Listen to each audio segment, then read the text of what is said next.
gracias a Spywin que nos ha ofrecido este espacio vacío y creo que el nombre del lugar yo creo que acompaña mucho a la charla que se va a dar. No conozco mucho a Berta, la conocí hace 2 meses, por eso tengo que leer un poco la presentación. Berta es religiosa filipense, maestra Zen. Dirige el Departamento de Matemáticas y de Cultura Religiosa del Colegio Nuestra Señora de Lourdes de Barcelona. En el año 98 fue nombrada maestra Zen de la Escuela Sanbo-Zen Internacional con el nombre Jikuan, Ermita del Vacío y de la Compasión, con sede en Kamakura, Japón. Desde el año 90 realiza un trabajo intenso en el ámbito interreligioso a través de los cursos de meditación y con la participación en seminarios de estudio en diferentes países: España, Italia, Alemania, Estados Unidos y Latinoamérica. Es además la presidenta de la Asociación Zen Dana Paramita en Barcelona y vicepresidenta de la Fundación Valores Humanos Espiritualidad Emergente. ¿Verdad? Muchas gracias. Gracias, Carlos.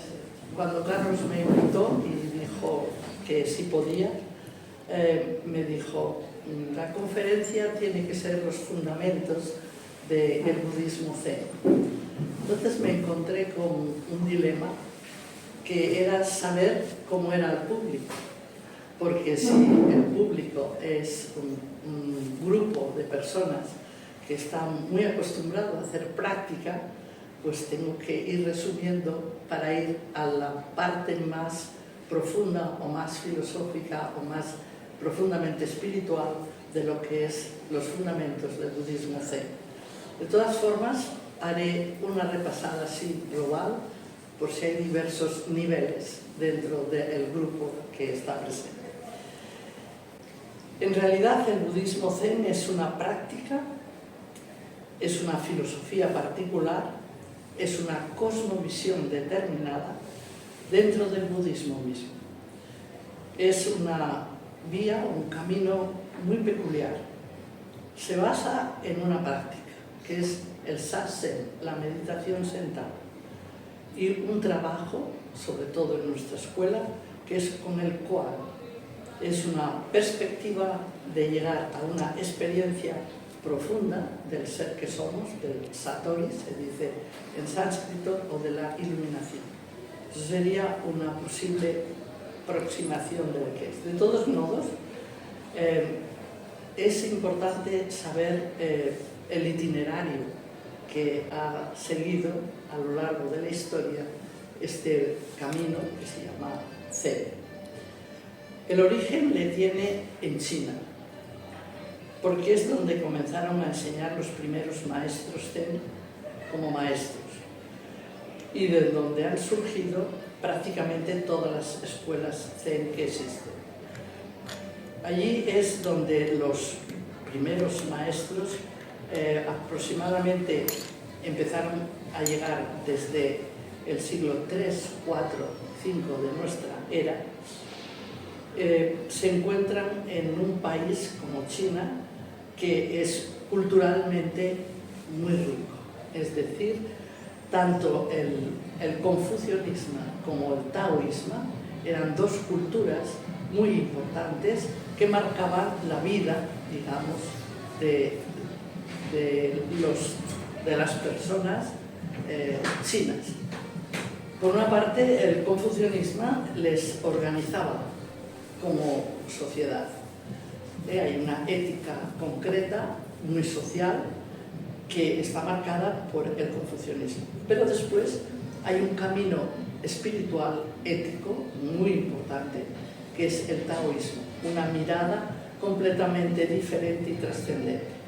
Pero nosotros, los maestros Zen, siempre queremos hacer honor de que el origen primero está en India. El origen primero está relacionado, estas raíces hindúes, en dos aspectos.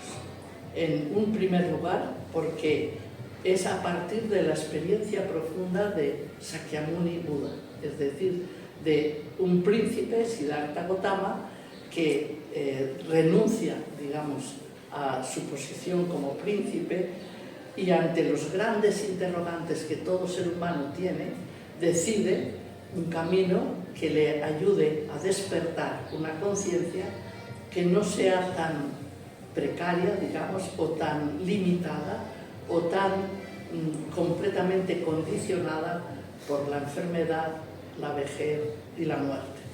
¿Hay algo, se pregunta el Buda, que va más allá o que es un continuo entre nacer y morir y seguir? Ante esa intención o ese anhelo de querer encontrar esa base más firme o más que le realice más plenamente, renuncia a su estado de príncipe y hace un camino como una asceta dentro de su cultura. Es muy importante darnos cuenta que todas estas zonas de Oriente tienen una filosofía muy profunda. Nos acostumbramos a decir, a veces en la universidad oigo decir,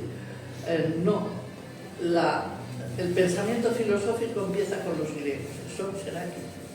Pero pensamiento filosófico también le hay en Oriente. Y realmente la cultura hindú, tanto los Vedas como los Upanishads, son unas culturas muy potentes, con una manera de introspección en el ser humano y inteligentemente, por decirlo así, con un gran desarrollo a nivel racional. Es decir, pensar que las grandes verdades que en este momento nosotros tenemos muy presentes en nuestra práctica de Zen arrancan de la India, es decir, el concepto de no dualidad, el concepto de interrelación, el concepto de impermanencia. Todos estos conceptos que son fundamentales cuando uno hace una práctica profunda, vienen ya desde la época de las Vedas y de los Upanishads. Fue un gran mérito ese trasplante de todo este budismo desde la esfera cultural de la India hasta la China. Y es un capítulo súper importante y fascinante de la historia de las religiones. Y no hay ninguna religión que eluda, o que no haga un mínimo de esfuerzo por acercarse a estas intuiciones, porque estas intuiciones fecundizan profundamente las propias creencias o las propias religiones de cada uno o de cualquier persona que tiene un interés o que ha descubierto que el ser humano es multidimensional y por lo tanto no solamente hay una dimensión racional, sino una dimensión que trasciende lo racional y que es espiritual.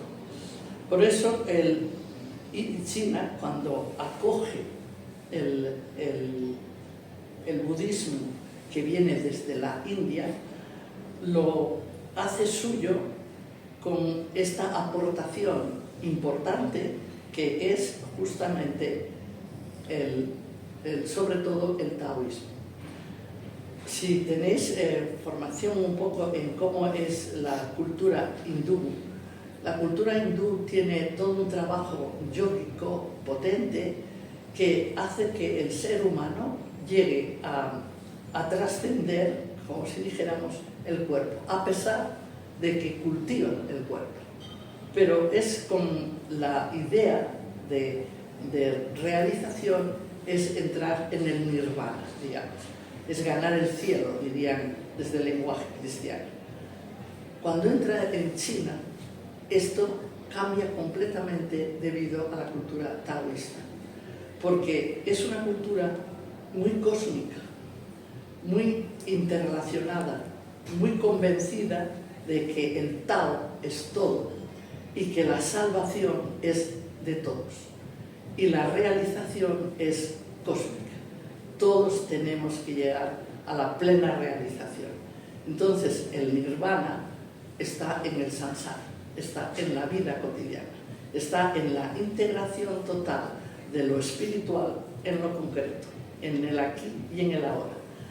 Esta visión es la que toma el Zen pero muy radicalmente, en particular, porque es esa fusión del budismo de la India y la cultura china.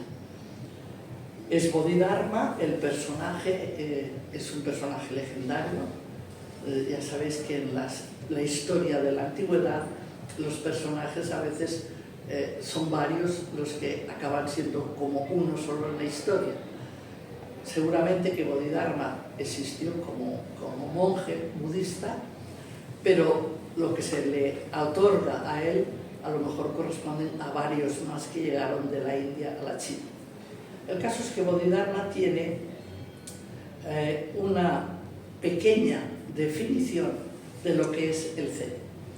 Y la define como en 4 frases, que seguro que las habéis oído, los que practicáis Zen las sabéis muy bien.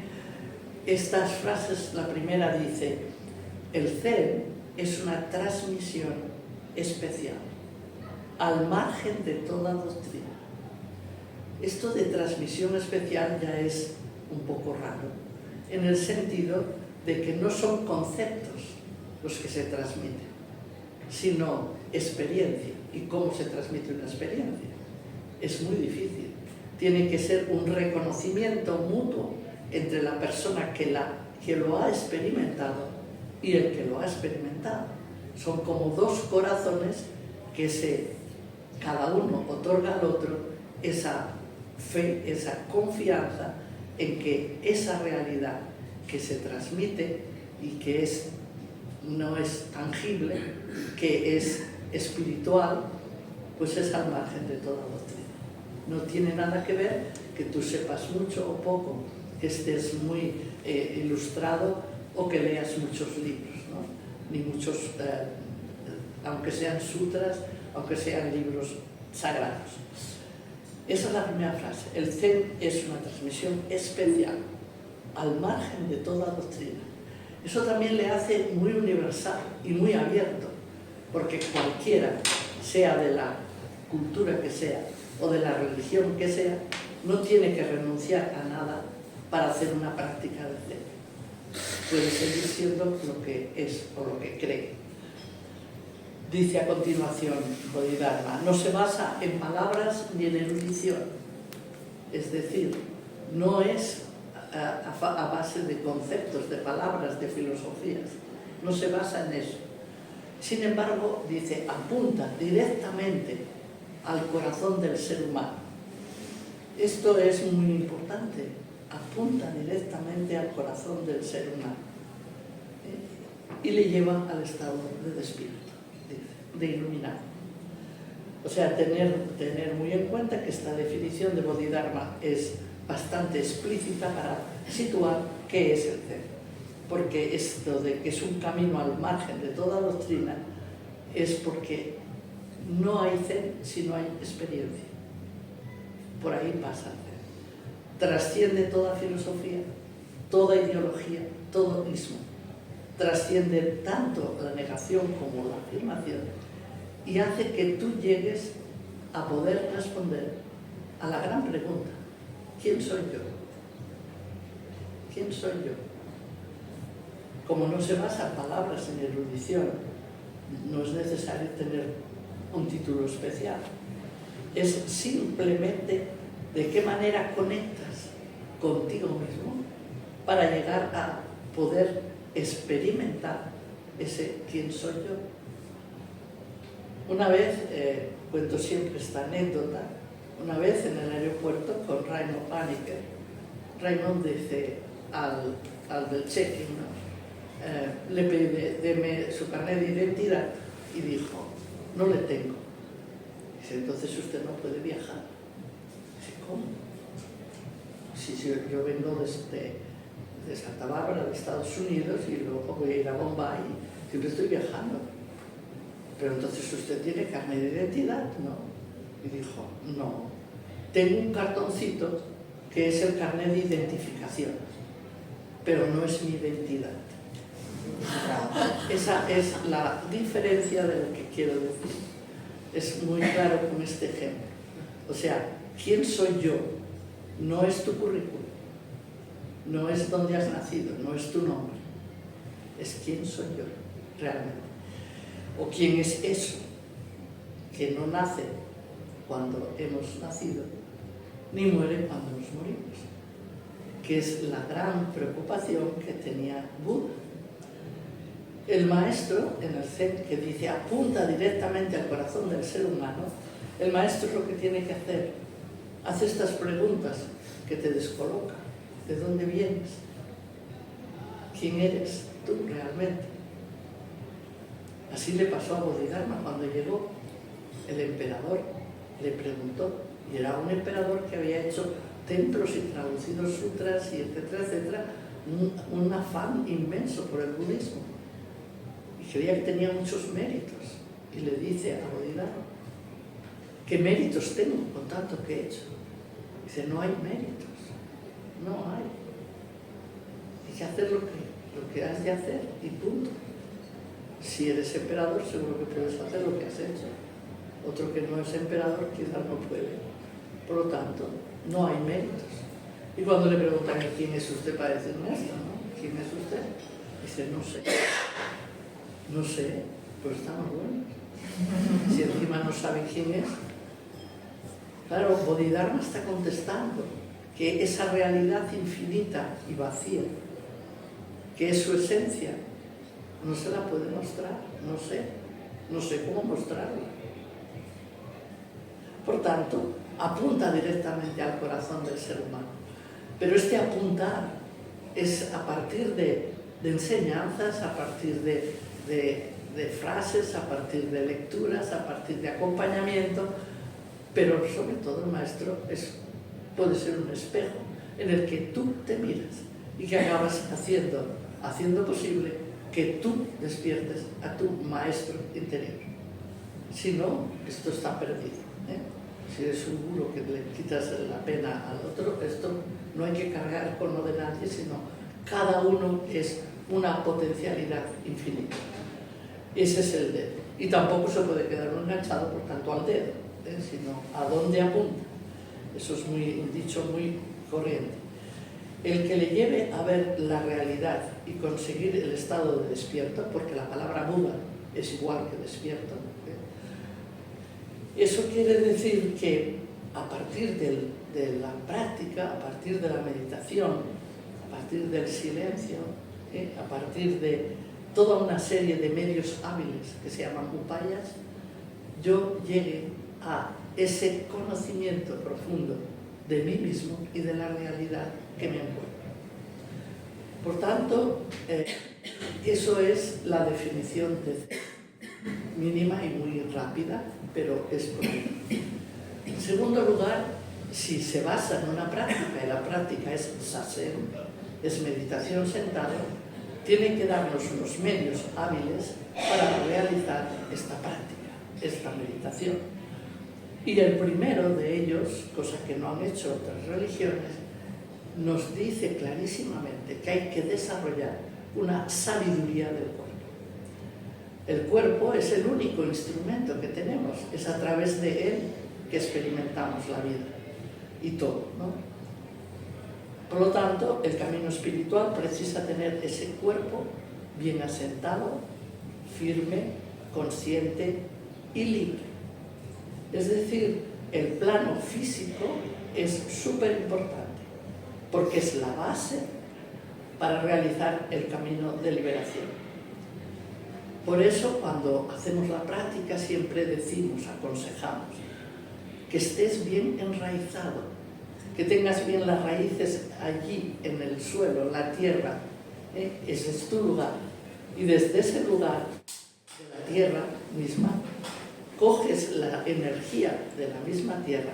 Y si tu cuerpo está armonizado, es decir, no hay tensiones, ha relajado todos los miedos que a veces tenemos grabados a nivel muscular, entonces desde esa práctica de bien enraizado crece el árbol de la vida.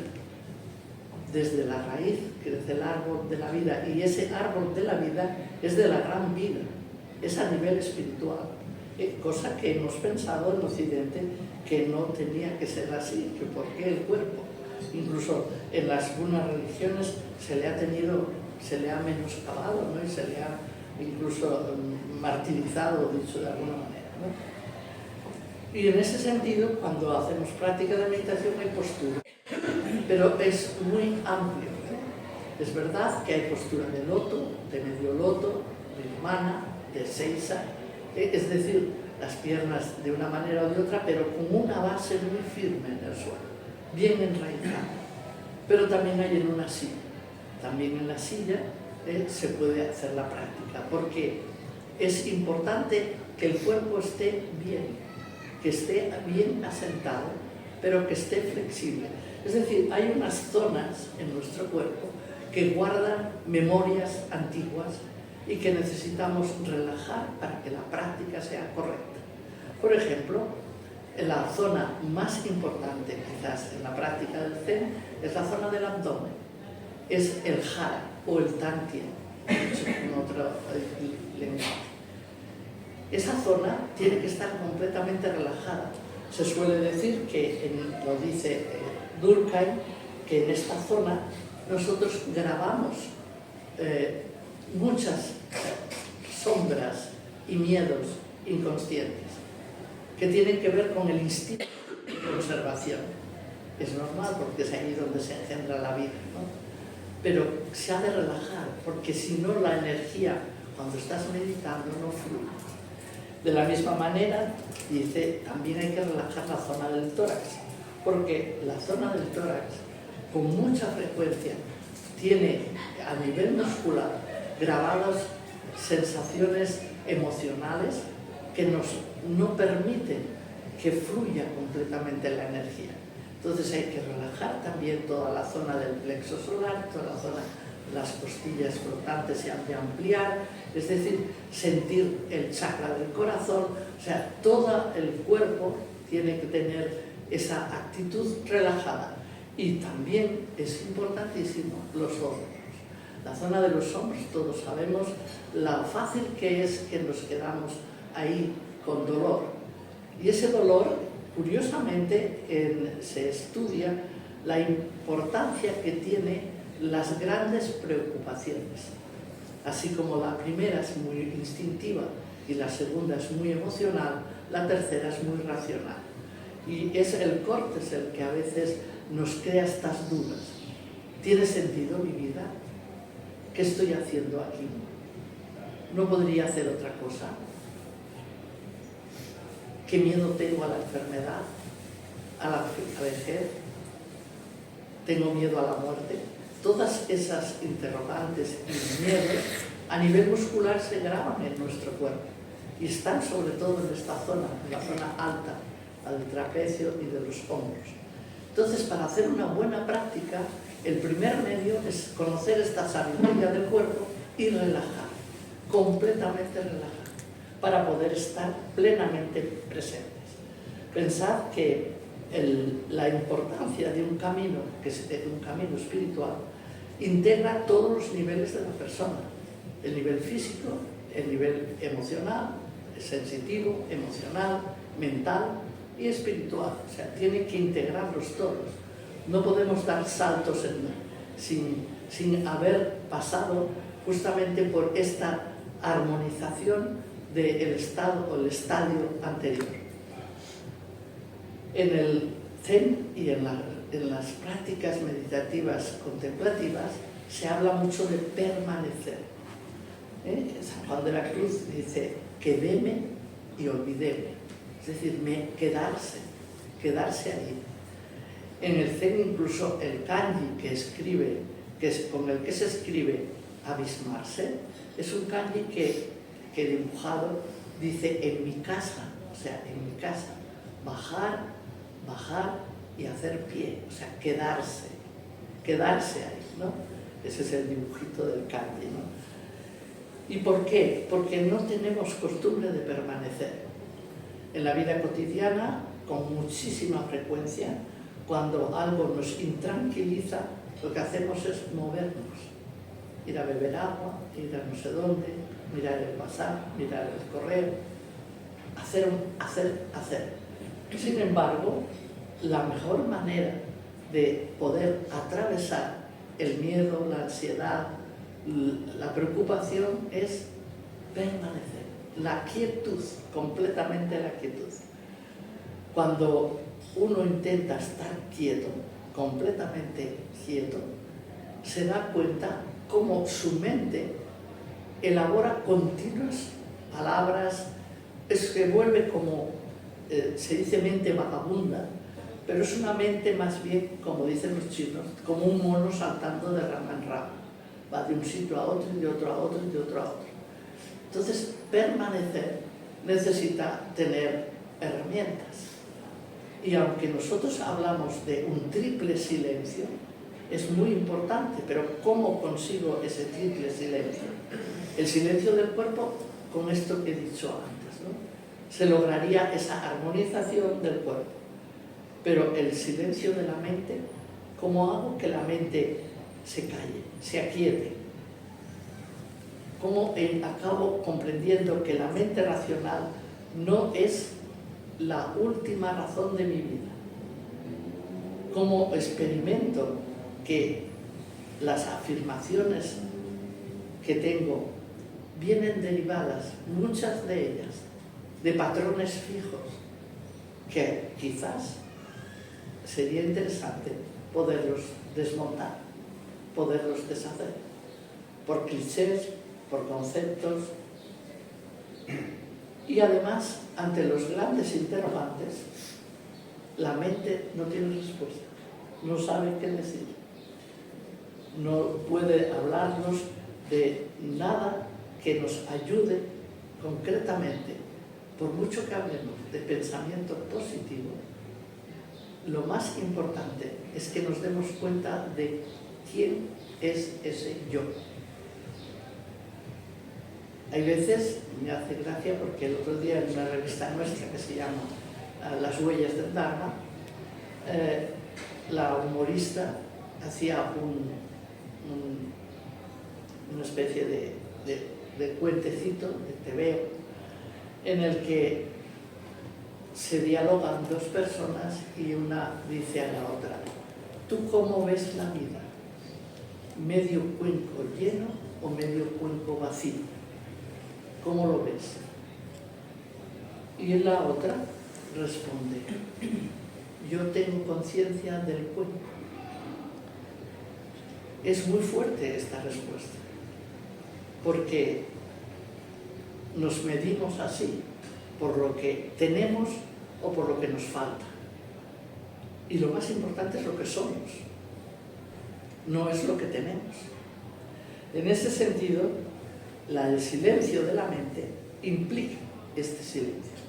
Implica caer en la cuenta de que hay una zona, porque no me puedo desligar del pensamiento loco si no es porque encuentro un lugar de paz profundo, donde ahí sí que me puedo ligar. Entonces, ¿qué es? ¿A fuerza de qué logro yo esto? El Upanishad concretamente dice: no es a fuerza de instrucción, tampoco es a fuerza del esfuerzo mental, ni mucho menos, ni del estudio de las escrituras, que se llega al Atman, que se llega a esa realidad del ser que soy. Es decir, escuchar ese silencio de la mente es todo un proceso también, hacer que la mente se serene. Y no digamos cuando es el tercer silencio, el silencio de la voluntad, porque nuestra voluntad tiene cantidad de apegos, cantidad de digamos, de expectativas, y cantidad de emociones que no son fáciles hacerlas serenar, que se serenen.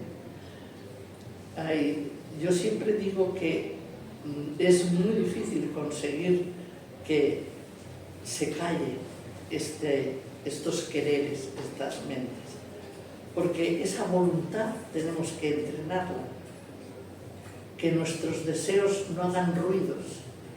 Nosotros creemos que el silencio más difícil es difícil porque hay ruidos. Cuando hay ruidos fuera, no pasa nada porque haya música fuera.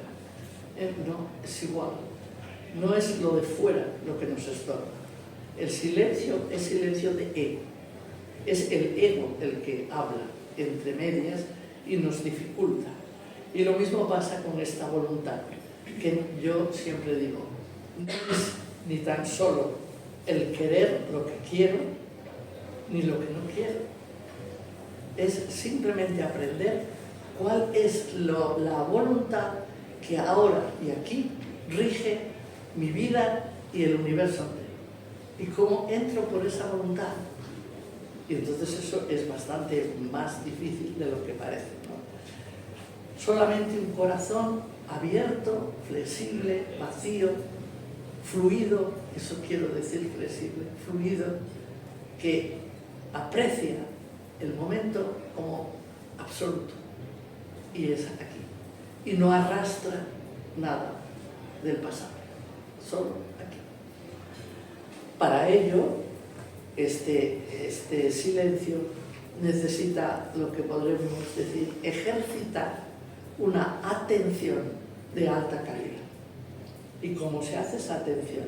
Porque no es concentración. Pensad que la concentración tiene objeto. Yo me concentro en algo y miro, es como con puños cerrados. La atención, la Simone Weil dice, cuando la define, es una mirada amorosa hacia nosotros mismos. Es que quizás no estamos ejercitados en esta mirada amorosa a nosotros mismos. Y tenemos que preguntarnos, ¿y por qué? Porque somos jueces y no somos amorosos. Con nosotros mismos me refiero. Esta atención de alta calidad se consigue quizás o se desarrolla sobre todo gracias a la respiración consciente. Es necesaria este cable, digamos, o este mástil del barco al que me he de agarrar. Y la respiración consciente es la respiración natural, la respiración abdominal. Esta zona que he dicho antes del jara es justamente el punto de más bajo de mi respiración. Diréis, no, es los pulmones. Sí, pero al inspirar, los pulmones se inflan, el diafragma empuja y el abdomen se mueve. Pues está comprobadísimo, esto es a nivel neuronal también, la Nazaret os lo habrá explicado muchas veces, es comprobadísimo cómo existe esa relación total entre esta respiración, la musculatura moviéndose y la capacidad de lograr que nuestro cerebro se serene, que la amígdala esté calmadita y no nos esté bombardeando con las emociones y que nuestro cerebro sea capaz de una serenidad grande. La atención es poner la luz en nuestro interior, es mirar iluminadamente nuestro interior. Y yo recuerdo que es gracias a la respiración. Cuando me separo de la respiración, inmediatamente paso del nivel consciente y presente al nivel egoico. La energía o alimenta la conciencia del momento o alimenta el ego. No siempre es perjudicial, porque si este ego es el yo de la personalidad que tiene que hacer un trabajo de organización, ya está bien, porque ha puesto la atención ahí, en lo que tiene que hacer. Pero cuando estamos meditando, eso tiene que estar situado en una mirada profunda hacia un espacio de apertura infinita, vacío. Y si no, estamos en la mente dándole vueltas. Es decir, no es reprimir el flujo de la mente, no es la mente en blanco, no, es la mente despierta, la mente que deja que los pensamientos y sentimientos pasen y permanece completamente consciente de la respiración o de otras herramientas que puede tener según el maestro Lely. Es decir, esa despierto, ese es lo que es importante. Por eso la imagen que se ve de una persona zen muchas veces es como el monte Fuji, dicen. Es un monte que generalmente en la cumbre tiene nubes, muy frecuentemente.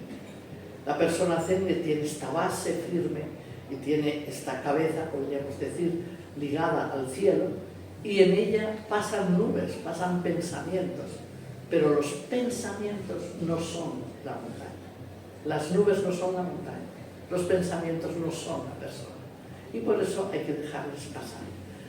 Mantener esta atención de alta calidad nos hace posible tres aspectos importantes que el maestro Eno era el sexto patriarca en China ya, y por lo tanto ya había habido otros 5 antes, ¿no? Y por tanto está aproximadamente en el siglo 7, 8, más o menos, de nuestra era. Este maestro, el maestro Eno, tiene un sutra. Los sutras siempre son escritos del Buda. El Buda no escribió nada, como Jesús de Nazaret tampoco escribió nada, ¿no? Pero los discípulos escribieron lo que habían oído, ¿no? Por eso todos empiezan diciendo, eso he oído, el sutra entero, ¿no? Bueno, pues en este sutra, el único maestro, junto con un laico que es Vimalakirti, el maestro Winen o Eno en japonés, es el que también tiene un sutra. Y en este sutra, concretamente habla de los inciensos del Zen, de la práctica, los llama inciensos.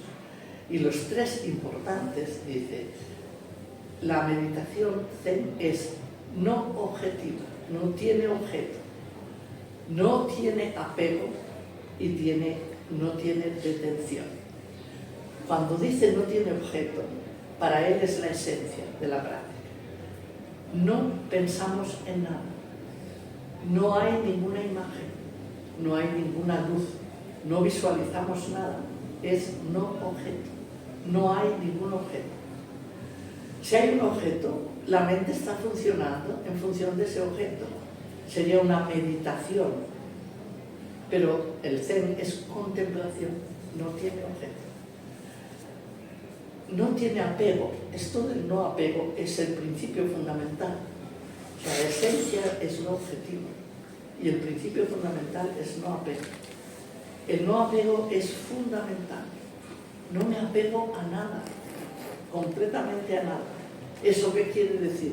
Que estoy totalmente convencido de que el momento es absoluto, que la gracia llueve en el momento y que yo no recibiré la gracia si no estoy. Si estoy un paso atrás o un paso adelante. Es en el momento. Es la apertura total al momento. Ese no apego quiere decir que no tengo que tener en la cabeza ni a dónde voy a llegar, ni lo que quiero conseguir, ni no sé qué. No, nada. Absolutamente nada. No me apego. Cuando en la práctica aparece algo, incluso una idea genial, dices, oye, qué interesante.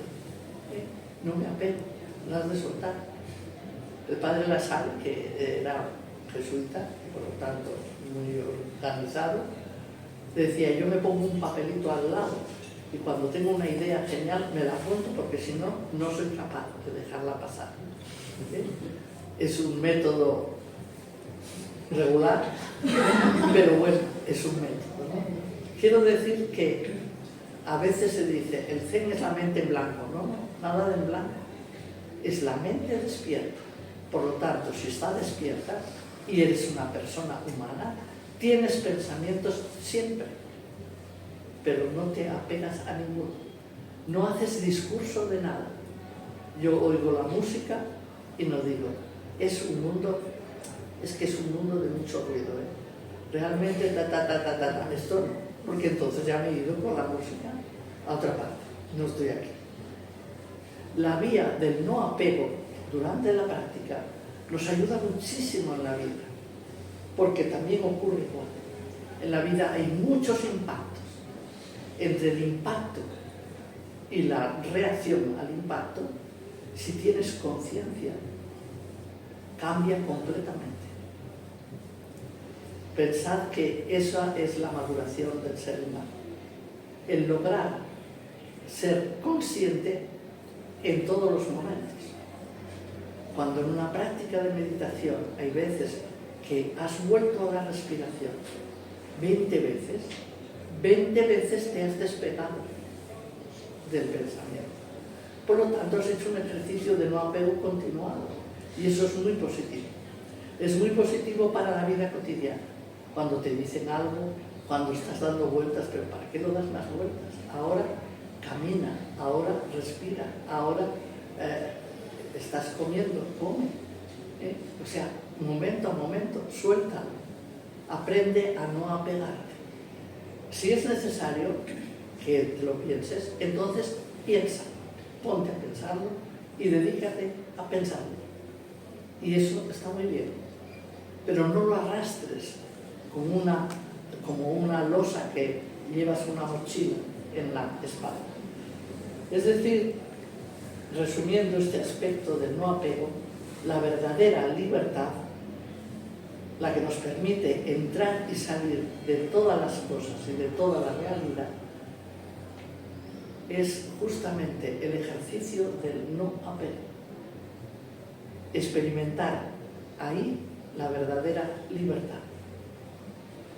Si lo ponemos esto en práctica, nos daremos cuenta de algo muy curioso, que aquellos momentos de nuestra vida que parecían tontos, o sea, que no había nada, entre cosa y cosa como que no hay nada, resulta que hay una percepción de una presencia y de una conciencia que te hace plenamente protagonista las 24 horas del día, en lugar de creer que las 24 horas del día te viven a ti. Eres tú quien has de vivirlas. El tercer elemento del que habla Winen es la no detención. Eso es curioso. Nos ha costado un poco entender qué quiere decir no detención, porque parece que se parece al no apego. Pero no.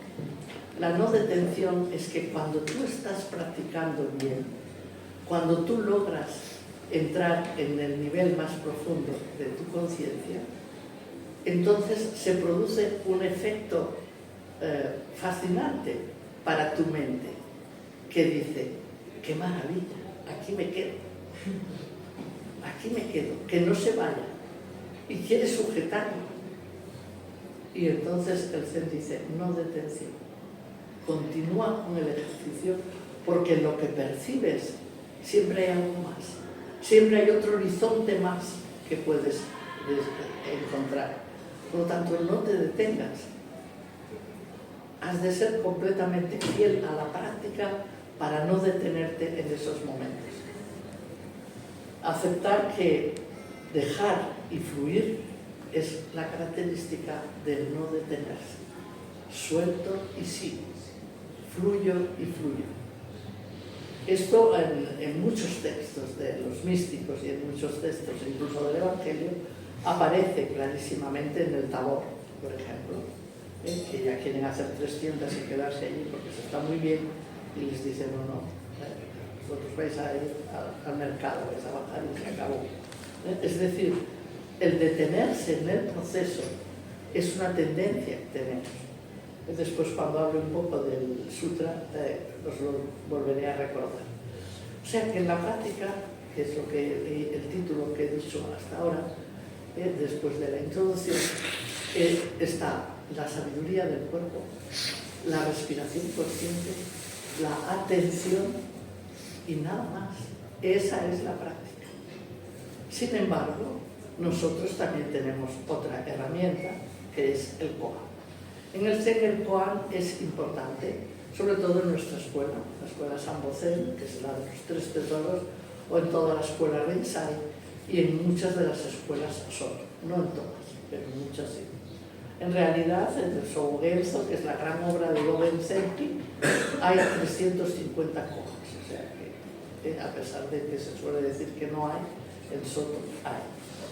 ¿Y qué es el koan? ¿El koan es un enigma? No.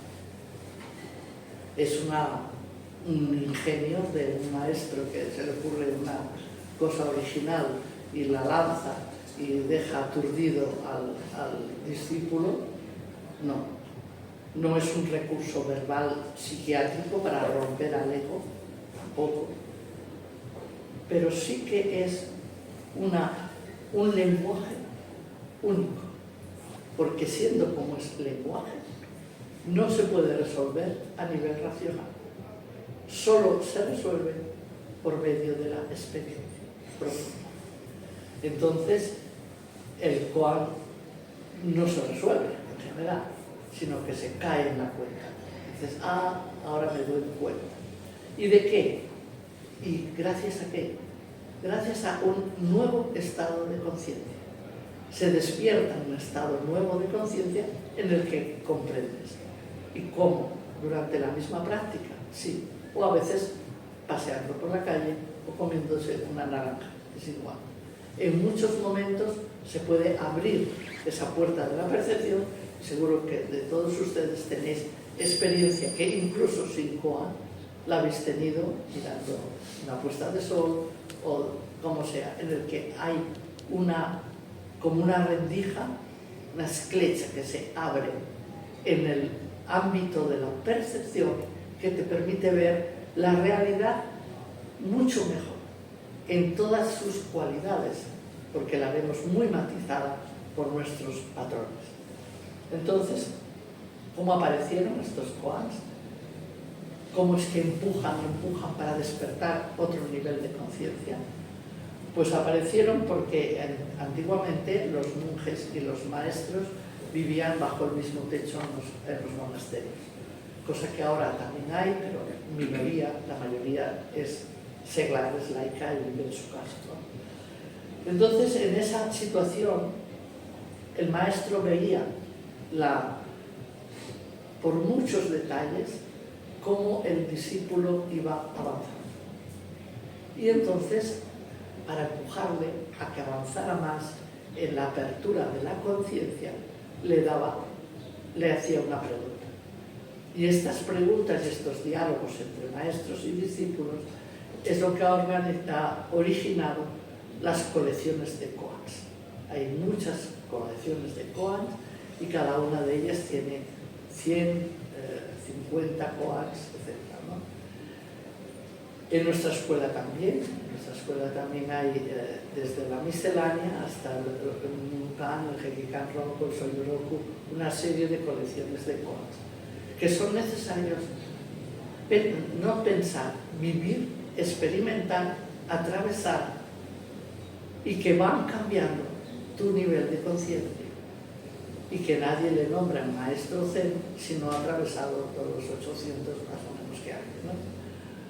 Lo digo por una sencilla razón, que hay veces que los profesores de algunas disciplinas que son espirituales se hacen en un fin de semana y es muy difícil eso, ¿eh? Es muy importante la práctica de años, ¿eh? Es muy importante, porque si no, y aún así, el ego siempre tiene algo que necesita domesticarse, ¿eh? O sea, ningún maestro zen ya haya acabado, no, está mente zen, mente de principiante, esa es la frase mejor, ¿no? Entonces, en ese sentido, os voy a poner un ejemplo para que os sirva de ejemplo. Este koan, siempre elijo el mismo, me lo han oído los que están aquí muchas veces, porque es fácil de entender, ¿eh? Otros no son tan fáciles de entender a nivel racional. Hay un monje que es peregrino y que, por lo tanto, va de monasterio en monasterio y se ofrece a que el maestro correspondiente le examine, digamos, ¿no?, de cómo va su práctica. Entonces llega a un monasterio y el maestro le pregunta, ¿de dónde vienes? Es una pregunta normal, ¿no ves? Entonces él responde, del lado derecho del río Yangtze. El maestro le vuelve a preguntar. No está muy convencido de que se entere lo que le está preguntando. Bueno, pero ¿dónde pasaste el verano? ¿Dónde vienes realmente? Y dice, bueno, al lado del lago, ¿no? Y entonces le dice, vete, te perdono 70 palos. O sea, merecería 70 palos, ¿eh? Porque no te has enterado de nada, pero te los perdono. Eso es el diálogo. El monje se va, pero claro, queda muy preocupado. Y al día siguiente vuelve a preguntarle al maestro, este es el koan, ¿eh? Toda historieta, esta es un koan. ¿De dónde por qué me has perdonado 70 palos? Si te he dicho de dónde vengo, te lo he dicho bien. ¿Qué he hecho mal? Dice, pero ¿tú crees que yo te estoy preguntando por las excursiones que has hecho este verano? Te pregunto de dónde vienes. ¿Cuál es tu origen? ¿Qué experiencia tienes de eso que eres? Tu origen primordial, ese que tienes desde antes de que nacieran tus padres. El monje se queda muy parado y dice, caramba, esto de dónde vienes tiene tela, ¿no? Y dice que se quedó en el monasterio practicando, en vez de hacer excursiones. Entonces, eso es un ejemplo de un koan. Cualquier persona que tenga este koan, lo que tiene que experimentar es de dónde vienes. Por muy larga que sea la historia, lo de menos es si el monje fue y vino y no sé qué, sino la pregunta, claro, ¿de dónde vienes? Y como estas preguntas hay muchas, ¿no? En cada una de ellas. Y tienes soluciones diversas, sí, pero todas ellas aluden a que la persona ha tocado fondo, ha tocado ese fondo primordial. ¿Por qué? Porque hay estratos y estratos en nuestra conciencia y nos son desconocidos en nuestro interior. Y es la meditación la que podemos percibir de una forma profunda estos estados de conciencia. Poco a poco nos vamos dando cuenta de que somos una especie de almacén, podríamos decir, que contiene toda la historia de la humanidad. A veces eso lo llamábamos en lenguaje junguiano el inconsciente colectivo, pero es a través de la experiencia meditativa que hemos de penetrar por debajo, digamos, de estas capas, incluso del inconsciente, y llegar a tocar la esencia de nuestra naturaleza. Hemos de llegar hasta el mar de fondo de nuestra naturaleza búdica o esencial, experimentar el verdadero nacimiento del ser que somos, que ya hemos nacido, pero las capas que hemos construido lo tienen como un poco escondido y por lo tanto en el proceso, que es otra de las cosas que se trabaja mucho en el Zen, en el proceso se habla de etapas, pero de una forma pedagógica, digamos, para que sepamos por dónde caminamos, ¿no? Y en estas etapas, esta primera etapa se basa sobre todo en que aprendamos a percibir, a que nuestros sentidos aprendan a percibir, a que nuestros ojos realmente miren y vean no solo la apariencia de las cosas, sino la alma de las cosas. Todo tiene otro nivel, ¿vale? Nuestros oídos igual, y nuestro pensamiento racional también. También nuestro pensamiento racional se queda a veces en lo que sabe, en patrones que sabe, y los proyecta en la realidad. Y entonces no la vemos. En vez de ver el árbol, esta mañana hacíamos meditación en el claustro del monasterio de Pedralbes, ¿no? Y estábamos allá paseando, paseo meditativo, digamos, kini, por el claustro. Y al sonar el gong había que pararse y contemplar sin hablar, pero no hablar de ni el pensamiento, no ha de hablar del pensamiento, ha de aprender a contemplar solamente. Y no decir, ah, este es un ciprés, qué grande es, cuántos años tendrá. No, esto no. No, es simplemente contemplar. Pues la primera etapa de un sutra importante, que es el Avantasaka Sutra, habla de estos niveles de conciencia. Y el primer nivel es este, ¿no? El de hacer que todos los sentidos se vuelvan transparentes a la realidad. Y es impresionante cuando uno hace un sesión, un curso intensivo, cómo mira a la naturaleza y ve mucho más que antes de haber hecho la práctica, porque los sentidos se vuelven mucho más transparentes a la realidad. Y no solamente la vista, el oído, el gusto, el tacto, sino también, vuelvo a decir, el pensamiento. ¿Y qué le ocurre al pensamiento? Que se libera de muchos miedos y de patrones que tiene muy grabados, pero no de un golpe, no porque esté en la primera etapa y luego viene la segunda, sino que es como una especie de espiral que pasamos muchas veces por las primaveras, los veranos, el otoño y el invierno, que muchas veces tenemos que aprender a percibir, porque necesitamos tiempo de contemplación. Porque si no tienes tiempo para contemplar, solo miras la apariencia, no ves más que la apariencia. Entonces, la otra etapa se llama de mayor concienciación, la otra de unitiva, de una experiencia de unidad fuerte, y la última, la novena etapa, la llama el Suprarangavatara, la llama la etapa de la conciencia oceánica. Cada una de nuestras prácticas tendría que poder atravesar todo esto, tocar ese fondo primordial, y para ello pensar que tiene que hacer que los sentidos estén tranquilos, esa serenidad y silencio del cuerpo, tiene que atravesar, no la mente racional, no es la que más habla, la que más habla es el ego, es la mente egoica, lo llama la conciencia alaya, donde tenemos acumulados todos los inputs que diariamente recibimos.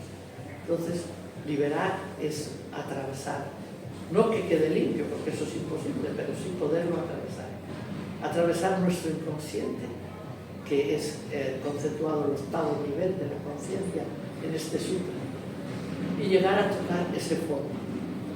Entonces, en el Zen se habla que necesitamos para ello como unas columnas que lo sujetan, y que son tres, y que la primera se llama una raíz de fe, una gran confianza. ¿Y por qué? Porque la raíz de fe no es en dogmas, no es en principios, no. La raíz de fe es que tú estás plenamente convencido de que hay un nivel inmenso, infinito, profundo, que es tu ser esencial. Y ese nivel te configura. Y ese nivel es real en ti y es en todos. Y que despertar a ese nivel es la raíz de fe. Porque si no crees que hay ese nivel, posiblemente tu práctica tiene unas características de lo que en el Zen se llama Bonpu Zen, el Zen de estar bien, de que logro más equilibrio, de que me domino mejor, de que duermo mejor, de que me enfado menos, de que controlo más las emociones. Eso es Bonpu Zen. De que rindo más en el trabajo, así lo hace la Nissan, ¿no? Etcétera. Hacen práctica para esto. Eso es el Bonpu Zen. Pero no es el verdadero Zen. El verdadero Zen apunta a esta raíz. Hay una raíz de fe en que tú eres un ser espiritual, de que hay una naturaleza esencial búdica o divina que te configura, y que esa es la que no muere cuando mueres. Entonces sí que tú haces una práctica diciendo, yo esto lo experimentaré, si no llego a tiempo, seguro que en el momento de morir lo experimento, por lo menos en ese momento. Pero sé seguramente que eso es. Y hay muchos momentos de claridad en que digo, yo creo que me ha dado un aletazo el Espíritu Santo o quien sea, ¿no? Me ha tocado como un ala. Curiosamente, la segundo pilar es la gran duda. Dices, la gran duda, pues ya teníamos la gran fe. Pero no es la duda metódica, no penséis que estamos en ese tema. Es la gran duda de que estés convencida o convencido de que solo existe lo que perciben tus sentidos. Duda de eso. Tus sentidos tienen una percepción a veces muy superficial de la realidad. Es decir, la realidad tiene muchísimos niveles. Duda, y eso es lo que empuja la determinación, y lo que empuja el no detenerse. Cuando tú percibes algo y dices, qué maravilla, si no te detienes, inmediatamente ante esa maravilla emerge el amor, la bondad, la belleza, wow, se va hasta el infinito. Duda de que lo que primero que ves es lo único que hay. Y dúdalo cuando te encuentras con una persona, porque esto ya lo decimos, a este ya me le conozco. ¿Cómo que ya te le conoces? ¿Qué sabes? Si hay muchísimos niveles en la persona y en la realidad. Vale, la gran duda. Dice Rinzai, donde hay una gran duda, hay una gran iluminación. Y lo último es la firme determinación. Esto lo vemos claro, sabemos que es necesario, que no es que meditemos una vez al año, que no hace el año, sino que hemos de determinarnos a hacer práctica siempre, cada día. La firme determinación es que estás determinado, comprometido radicalmente contigo misma para llegar a experimentar la esencia que eres, para que ese ser que eres, que es muy abarcador, pueda abrazar perfectamente a tu pequeño yo, pesadito a veces, a tu psicología no siempre perfecta, porque no somos perfectos, eso es muy importante en el Zen, también se dice. No es la perfección lo que buscamos, porque la perfección es una neurosis, sino buscamos estar despiertos, conscientes y ir mejorando en proceso nuestra personalidad. Y ya está. ¿Qué frutos se consiguen con esta práctica? El primero de ellos, además en esta etapa de mayor concienciación, aparece un fruto que todo el mundo que practica lo sabe que es. La llaman yoriki, pero es una energía que supera fácilmente las distracciones. Claro, después de un sesión tu rendimiento es grandísimo, porque te distraes muchísimo menos. Pero durante la meditación también los pensamientos empiezan a ralentizarse, se hacen tan lentos que eres capaz de mantener perfectamente la conciencia, la concentración. Pero esta energía es una luz interna que también ve las partículas, digamos, de sombras que están en nuestro inconsciente. También las ve. Y dices, uy, no era tan buena como me pensaba. No pasa nada. Está bien, es que has puesto más luz interior. Y no pasa nada, está muy bien. Posibilita ganar niveles de libertad interior. Y además produce equilibrio y claridad, mucha claridad en la manera que tienes de decidir, de resolver las cosas, mucha claridad. El yoriki se define así como la capacidad de centrarse, de saber estar totalmente presente y despierto. Hay personas que nunca escuchan, que no están, mientras estás hablándoles están no sé dónde o pensando lo que te van a decir, ¿no? Es un estado, el yoriki, de integración. El yoriki está completamente relacionado con la práctica. Haces mucha práctica, tienes mucho yoriki. Haces poca, no piensas que es un almacén que le guardas, como decía mi hermana, ¿no? Decía, yo ya no rezaré ningún rosario porque mi abuelita me martirizó con los rosarios. Tengo para toda la vida. Pues el rosario de mi hermana sí, pero la práctica de yoriki es diaria, es relacionada con la misma práctica. Capacidad se traduce la palabra de mantener la atención indivisa, no fragmentada. Es más, los aspectos disgregados que tenemos en nuestra vida, gracias al yoriki se van encajando, son como una especie de puzzle, ¿sí? Que encajan perfectamente. Incluso cuando miras al pasado y te dicen, recuerda los dolores o las rupturas en tu vida pasada. Y te das cuenta que son hilos dorados que tejen el cosmos de nuestras vidas. Y han sido rupturas, han sido dolores. ¿Pero por qué? Porque esta capacidad de atención le da una claridad grande a la vida del momento y también cuando recuerdas la pasada. El camino, por otra parte, hacia nosotros mismos, como he dicho antes, no está libre de dolor y de reconocer en esta mirada interna las propias sombras. pero también hay una capacidad grande de aceptación. Es ver, poner nombre, aceptar y no identificarse.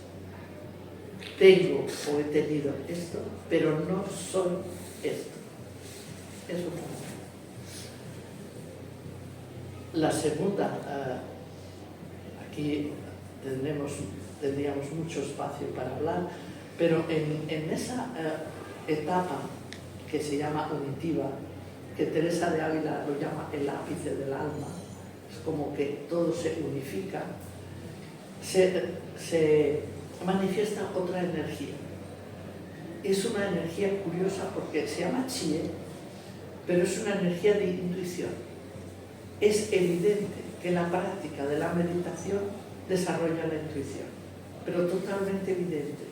Y además que la intuición es el futuro, no es el pensamiento racional. Está bien que pensemos muchas cosas, que las pongamos en las bases de datos y la inteligencia artificial nos las combina de tal manera que nos da la solución. Y ya está. Y va a una velocidad tremenda que no te da tiempo a ti ni a respirar. Tiene muchísimos datos, mucho más que tu cerebro, pero no tiene intuición. No tiene intuición. Responde la intuición justamente a este tocar cada vez más el ápice del alma. Es esa conciencia unitiva que mira y ve de forma global, no solo lo que te están diciendo o lo que está sucediendo, sino globalmente como si viera todo lo que lo ha provocado eso y responde adecuadamente a lo que te están diciendo, pero parece que no tiene nada que ver con lo que te dicen a veces. La intuición es importantísima, importantísima, y se desarrolla con la meditación, es el chi.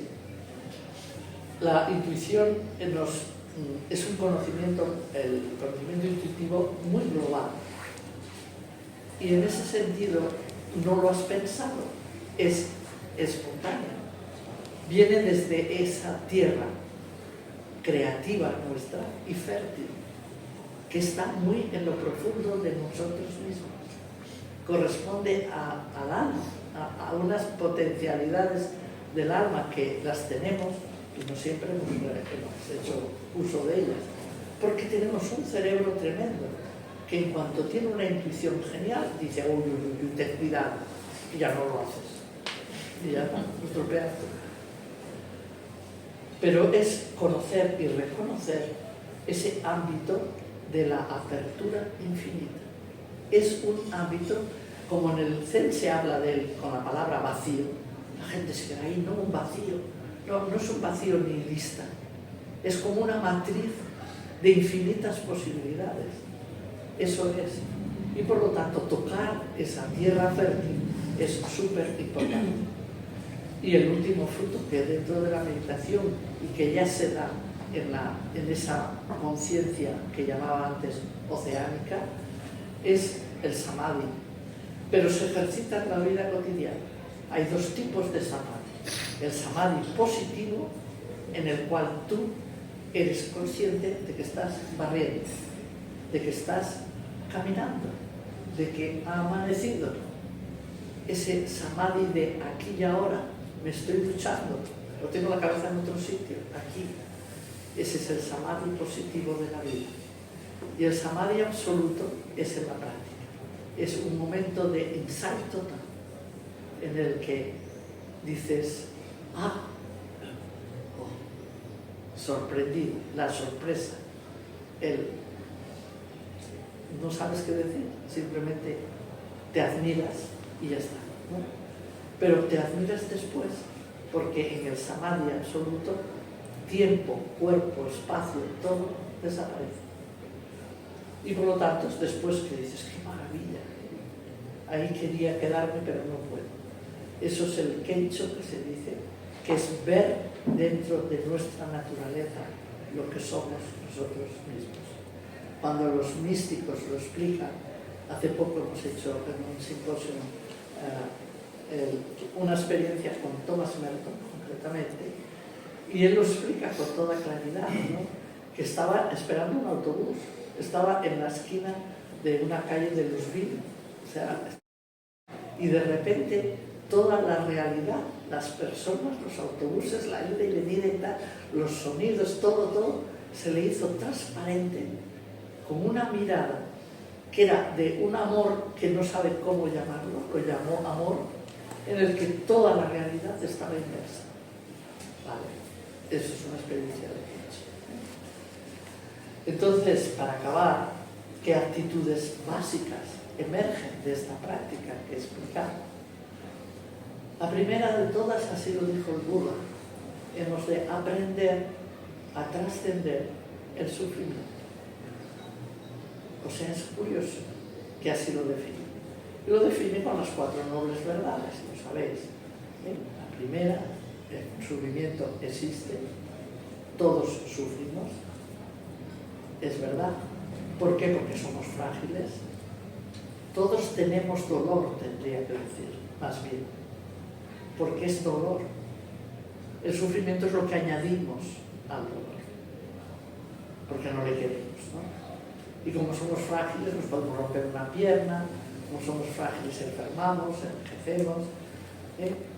Pero hay también una fragilidad que viene de ser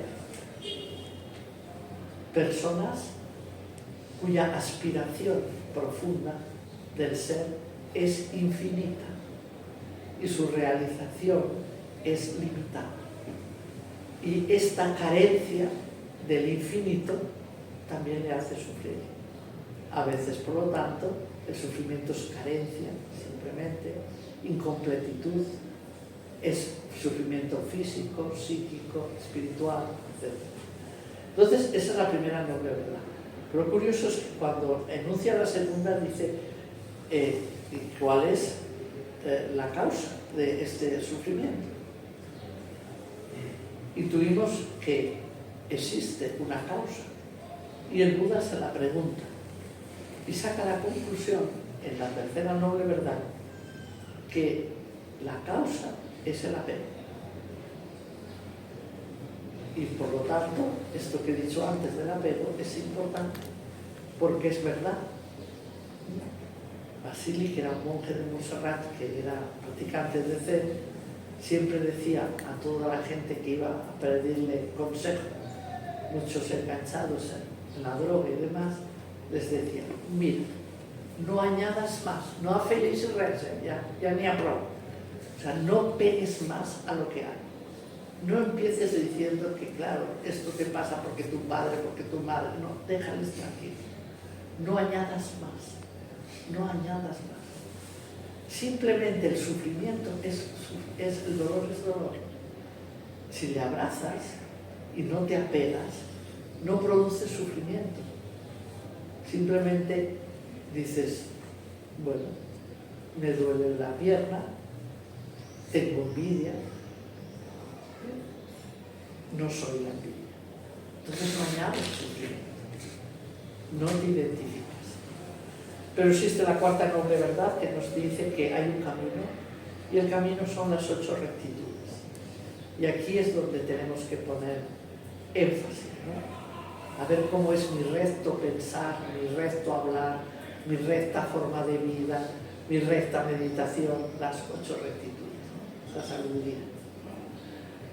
Y está claro, el budismo, que marca en el Zen una práctica y una experiencia, tiene un marco por el que se desliza, digamos, o el que le contiene.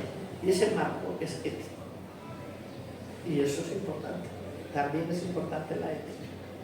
Entonces, la primera cosa que en la vida hemos de hacer es aprender a trascender el sufrimiento. La segunda es aprender la confianza. Y aprender la confianza quiere decir que nos hemos determinado a cambiar o a pasar del control al fluir. Y ahora, si yo dijera, levantad la mano los que creéis que no controláis, seguro que todos metíamos la mano en el bolsillo. Porque el control es increíble ¿cómo nos hace sufrir? La raíz de confianza en lo que somos, en nuestro ser esencial divino, esa confianza se muestra en una participación concreta. ¿Por qué? Porque nos sentimos parte de una red increíble de múltiples posibilidades y de múltiples relaciones. Somos uno en el conjunto del universo. Somos parte de este milagro en continua renovación de la vida. Y por lo tanto, lo importante es la coparticipación, es decir, la creatividad, no la competitividad. Somos co-creadores de la realidad. Y esa es la gran confianza. Aprender a fluir en cada circunstancia de la vida. Las cosas no están separadas, están todas ligadas entre ellas. Es el interser. Hay que aprender también la ecuanimidad. Estamos en una sociedad tremendamente polarizada y la actitud de no apego nos ayuda a esta ecuanimidad.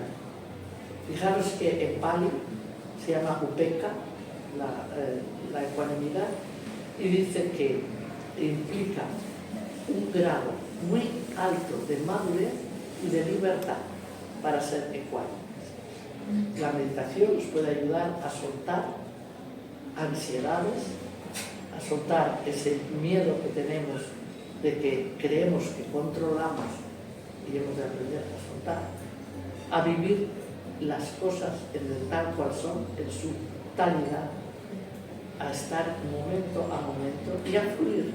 No arrastres nada, déjalo. Si pertenece al pasado, déjalo. No lo lleves arrastrado. No te condiciones. Entre un extremo y otro extremo, la ecuanimidad no es el punto medio, es la justa medida, es otro nivel de conciencia. La ecuanimidad, los problemas, como decía Einstein, ¿no? Quien crea el problema, la conciencia que crea el problema, no puede resolver el problema. Tiene que ser otra conciencia. Por eso la ecuanimidad es la justa medida entre los extremos. Y para acabar, la última tema importante dentro del Zen, le llaman el Taramnace, es que hay que aprender a ser felices. Hay que ser felices, no podemos estar amargados. Y hay dos palabras que se cultivan con la meditación: piti y sukha. Son dos palabras sánscritas. Piti es júbilo y emerge de que tú has abierto el tercer ojo de la percepción, y al abrirle ves la realidad desde otro nivel. Pensad que el ojo de la carne se abre cuando nacemos y el de la razón poquito a poquito, pero también se abre. Unos tienen más razón y otros menos, pero lo mide el coeficiente intelectual un poco, otro poco la experiencia, bueno, etc. Eso es el ojo de la razón. Pero el ojo del espíritu hay que trabajar, si no, no se abre. Y por lo tanto, el júbilo emerge de que el ojo del espíritu mira la realidad y la ve, y está alegre, tremendamente alegre. ¿Por qué? Tiene júbilo, quiero decir, porque percibe eso que es bello, bueno, justo, lo ve en la realidad. Ese es el ojo del espíritu que percibe la esencia divina o búdica en la realidad.